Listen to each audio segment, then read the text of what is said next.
You know, in the software world, legends aren't just born, they're forged, usually by solving one single, massive problem better than anyone else.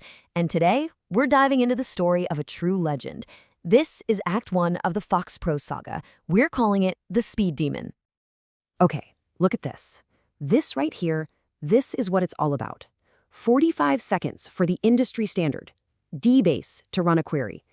And on the other side, FoxPro, 2 seconds. I mean, that's not just better, right? That's a different universe.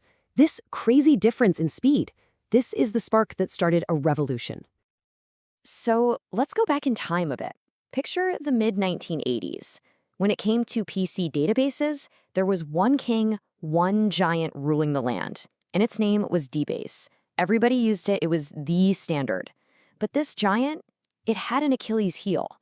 It was just so painfully slow. And you gotta understand, for the developers who are actually building things with DBase, this wasn't just some small inconvenience. No, it was a total bottleneck. Just think about it. You're in the zone, writing code, and then you wait. And you wait some more, just for the database to catch up. That was their everyday reality, a huge, frustrating problem. But then, into this world of waiting, comes this challenger, a real underdog.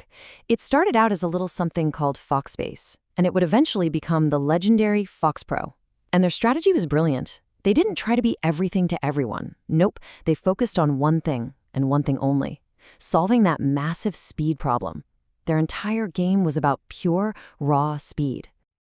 And I really want to be clear about this. We're not talking about a little 10% speed boost here, not even close. This was a total game changer. The performance was so ridiculously fast, it honestly felt like magic to the people using it. It wasn't long before it became legendary among developers. So the big question is, how? How did they pull this off? What was the secret sauce? Well, it all came down to one single brilliant piece of tech. A secret weapon, you could say. It was called Rushmore technology. Okay, so what is Rushmore? At its heart, the idea is just beautiful in its simplicity. Think about it like this. The old way, the day-space way, was like trying to find one sentence in an encyclopedia by starting at page 1 and reading every single word. Crazy, right? Rushmore was like discovering the index in the back. It didn't read the whole book, it just looked up what you needed and jumped straight to the right page.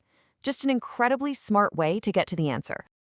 So here's how it worked step by step. 1, a query comes in. 2, instead of chugging through the entire database, Rushmore just scans its super smart index. And 3, it instantly knows where to go and just leaps straight to the data. That's it.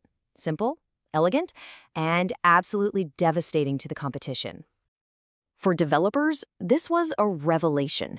Suddenly, their queries were lightning fast. Why? Because the computer was just looking at this tiny, efficient index instead of a giant, clunky table. The workload was a fraction of what it used to be. And here's the kicker. You didn't need a super expensive machine to get this power. FoxPro basically democratized speed for everyone. And that line says it all, doesn't it? Things that used to take so long you'd go grab a coffee, now they were done in seconds. Things that took a few seconds, poof, instant.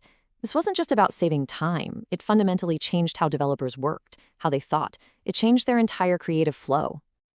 So you have this amazing tech. And pretty soon, that technical edge turns into something bigger. It becomes a cultural thing. FoxPro stopped being just a tool. For the developers who swore by it, it became their hero. And you can see why right here. I mean, look at that chart. When you put them head-to-head, it wasn't even a fair fight. People would actually crowd around at conferences to watch these demos, just to see FoxPro absolutely destroy DBase on speed tests. The proof was right there in front of your eyes, and man, was it satisfying to watch. So using FoxPro, it became a statement. It was like a secret handshake. It meant you were in the know. You cared about performance, you were smart, you picked the right tools. Developers were genuinely proud of this stuff. It was a badge of honor. They'd literally brag about how fast their queries were. And this all created this awesome feedback loop. See, the speed made developers way more productive. They could build more, test ideas quicker, and just get better work done. And that feeling, that empowerment, it created this fierce loyalty. People didn't just like FoxPro, they loved it. They became its biggest champions, telling everyone they knew about it. And that, right there, was the real magic of this whole speed demon era. For what felt like the first time ever, working with a database was exciting.